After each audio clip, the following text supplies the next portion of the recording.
English second language ആയി നമ്മളിൽ ഭൂരിഭാഗം ആൾക്കാരും ഒരുപാട് വാക്കുകളുടെ അർത്ഥം പലപ്പോഴും തെറ്റായ രീതിയിലാണ് മനസ്സിലാക്കി വെച്ചിരിക്കുന്നത്. അത്തരത്തിലുള്ള 3 കോമൺലി മിസ്അണ്ടർസ്റ്റുഡ് വേർഡ്സ് ആണ് ഇന്ന് ഞാൻ നിങ്ങളുടെ മുൻപിൽ പ്രസന്റ് ചെയ്യാൻ പോകുന്നത്. Word number 1, obviously.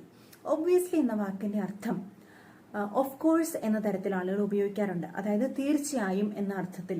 പക്ഷെ അങ്ങനെയല്ല. ഒബ്വിയസ്ലി എന്ന വാക്കിന്റെ അർത്ഥം തീർച്ചയായും എന്നോ ഓഫ് കോഴ്സ് എന്നോ അല്ല. ഇതിന്റെ അർത്ഥം നോട്ടീസബിളി എന്നാണ്. നോട്ടീസബിളി അല്ലെങ്കിൽ പ്രകടമായി ഒരു കാര്യം ക്ലിയർ ആണ്, ഒരു കാര്യം കാണാൻ പറ്റും, കണ്ടു ബോധ്യപ്പെടാൻ പറ്റും എന്നുള്ളതാണ്. ഉദാഹരണത്തിന്, നിങ്ങളുടെ ഫ്രണ്ട് അൺവെല്ലാണ്. നിങ്ങളുടെ ഫ്രണ്ടിനെ നിങ്ങൾ രാവിലെ കോളേജ് വെച്ച് കാണുകയാണ് അല്ലെങ്കിൽ ഓഫീസ് വെച്ച് കാണുകയാണ്. ആൾ വളരെ വീക്കായിട്ടാണ് കണ്ടാലിരിക്കുന്നത്. അപ്പോൾ നമ്മൾക്ക് പറയാം obviously she is unwell. Obviously she is unwell. Noticeably അവളെ കണ്ടാലറിയാം അവൾ അൺവെൽ ആണെന്ന്. Okay. Number 2, word number 2 is ignorance.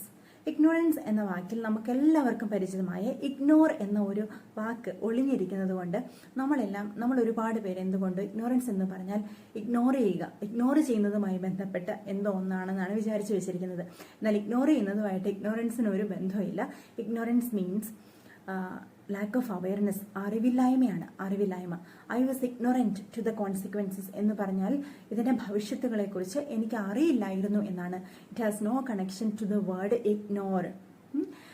അടുത്തതായിട്ട് 3ാമത്തെ വാക്ക് ഇംപ്രവൈസ് എന്ന വാക്കാണ്. ഇഗ്നോറൻസിന് പറ്റിയതുപോലെ തന്നെയാണ് ഇംപ്രവൈസ് എന്ന വാക്കിൽ ഒരു ഇംപ്രൂവ് എന്നൊരു വാക്ക് ഒളിച്ചിരിക്കുന്നത് കൊണ്ട് നമ്മൾ വിചാരിക്കും ഇംപ്രവൈസ് എന്ന് പറഞ്ഞാൽ ഇംപ്രൂവ്മെന്റുമായിട്ട് ബന്ധപ്പെട്ട എന്തോ ആണ്. I am going to improvise my studies അല്ലെങ്കിൽ മൈ ഡെയിലി റുട്ടീൻസ് എന്ന് പറഞ്ഞാൽ അത് തെറ്റാണ്.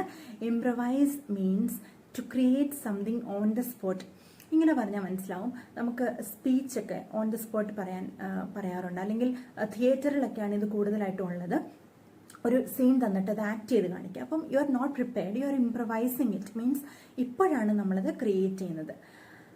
So these are 3 of the commonly misunderstood words. Hope this helps.